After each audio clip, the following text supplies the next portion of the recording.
नमस्कार प्रिय मित्रों, मैं गौरव दुबे और आप देख रहे हैं एजुकेशन मस्ती विद गौरव। तो आज के सेशन में हम लोग सीखेंगे कि किस प्रकार से हम लोग प्रीपोजिशंस का यूज करते हैं, कहाँ पर किस प्रीपोजिशन का यूज होगा, और बड़ी ही आसानी से सीखेंगे हम लोग कि प्रीपोजिशंस कैसे यूज होती है। तो इसलिए हमने लिख रखा है इसको, use of some important prepositions. जो हम लोग यहाँ पर प्रीपोजिशन सीखने जा रहे हैं वो कुछ महत्वपूर्ण प्रीपोजिशंस हैं। प्रीपोजिशंस का मतलब ये होता है पहले की स्थिति, यानी पहले ही रखना, जिसकी स्थिति पहले आए उसी को हम लोग प्रीपोजिशन कहते हैं। फर्स्ट दिया है इन और एट, जैसे इन प्रीपोजिशन और एट प्रीपोजिशन का यूज हम लोग कैसे करेंगे। इन का प्रयोग देशों व बड़े शहरों के लिए, जबकि एट का प्रयोग छोटे शहर और गांवों के लिए किया जाता है। जैसे अगर कहीं पर इन का यूज है तो इन प्रीपोजिशन का यूज हम लोग करते हैं बड़े शहर, किसी देश के लिए, किसी बड़े शहर यानी नगर के लिए, और नगर या महानगर कह सकते हो, तथा प्रदेश के लिए भी कर सकते हैं हम लोग इन का यूज। तो एट का यूज गांव है आपका, कस्बा है आपका, कोई छोटा सा एक मजरा है आपका। मजरा होता है गांव से भी छोटा, उसको बोलते हैं मजरा। तो वहां पर हम लोग एट का यूज करते हैं। कोई अगर फेमस जगह है तो वहां पर भी हम लोग इन का यूज कर लेते हैं। एग्जाम्पल दिया है, first Ravi is in Europe.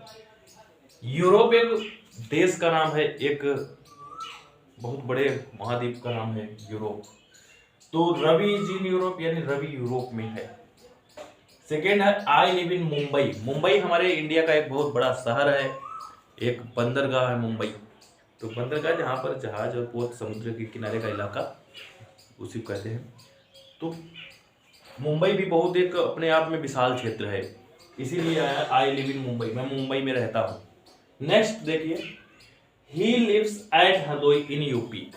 वह यूपी के हरदोई में रहता है। तो हरदोई जो है ये एक छोटा सा जिला है। अगर सारे प्रदेश के मैप को देखें या देश के मैप को देखें तो वरना हरदोई भी अपने आप में विस्तृत है, लेकिन नहीं, ये उतना फेमस नहीं है क्योंकि ये यूपी के अंदर आता है। इसलिए he lives at Hardoi in UP, वह हरदोई में रहता है यानी यूपी के हरदोई में रहता है।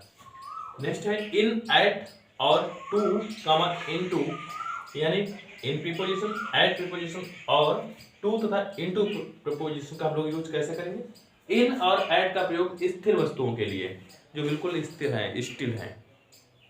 तब जबकि टू और इनटू का यूज हम लोग गतिशील, यानी जो मोशन कर रही है यानी मूव कर रही है, गतिशील वस्तुओं के लिए करते हैं।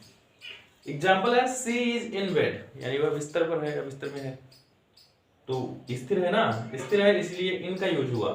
नेक्स्ट है वी रैन टू स्कूल, हम स्कूल के लिए दौड़े या हम स्कूल को दौड़े, तो we ran to school. Third है he is at the top of the class, यानी he is at the class, he is at the top of the class, वह कक्षा के शीर्ष पर है। कहने मतलब ही इज वेरी इंटेलिजेंट, वह बहुत होशियार है। तो ये भी स्थिर है ना, कक्षा के शीर्ष पर है, इसका मतलब वो स्थिर है, ये तो थोड़ी ना गतिमान है, वो गतिमान नहीं है, इसीलिए यहाँ पे हम लोग एट का यूज किए। नेक्स्ट एग्जांपल है आई जंप्ड इनटू द रिवर, मैं नदी में कूदा। तो इनटू जब कूदा, कूदने में मोशन हुआ ना, गति हुई कि हाँ ये जाके यूं कूदा ऐसे करके, तो इनटू का यूज किया हमने। नेक्स्ट है ऑन और अपॉन का यूज, यानी प्रीपोजिशन है हमारी ऑन और एक है अपॉन। ऑन का प्रयोग स्थिर वस्तुओं के लिए, वही फिर से है ऑन का प्रयोग जो है वो हम लोग स्थिर वस्तुओं के लिए, जो एक जगह पर निश्चित है वस्तुओं के लिए, जबकि अप ऑन का प्रयोग गतिशील वस्तु के लिए करते हैं। एग्जाम्पल दिया है I sat on a chair, मैं कुर्सी पर बैठा हूं। तो जब मैं कुर्सी पर बैठा हूं उस समय पर मैं स्थिर हूं या हिल डुल रहा हूं, ऐसे करके हिल तो नहीं रहा हूं, कोई भी मेरे अंदर मूवमेंट नहीं चल रहा। तो ये हो गया I sat on a chair, मैं कुर्सी पर बैठा हूं। दूसरा एग्जाम्पल है the rat sprang upon the table, चूहा जो है वो टेबल यानी मेज के ऊपर कूदा, और जब वो कूदेगा ऐसे करके तो समझ लो वो बराबर अपने को मूव करेगा आगे पीछे, यानी स्थिर नहीं हो सकता। और जब स्थिर नहीं हो सकता वहां पर हम लोग अपॉन का यूज करेंगे।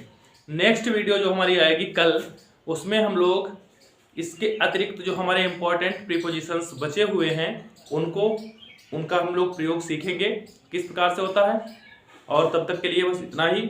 आप हमारे वीडियो को लाइक करें, कमेंट करें, शेयर करें और अधिक से अधिक सब्सक्राइब करें। Thank you for watching.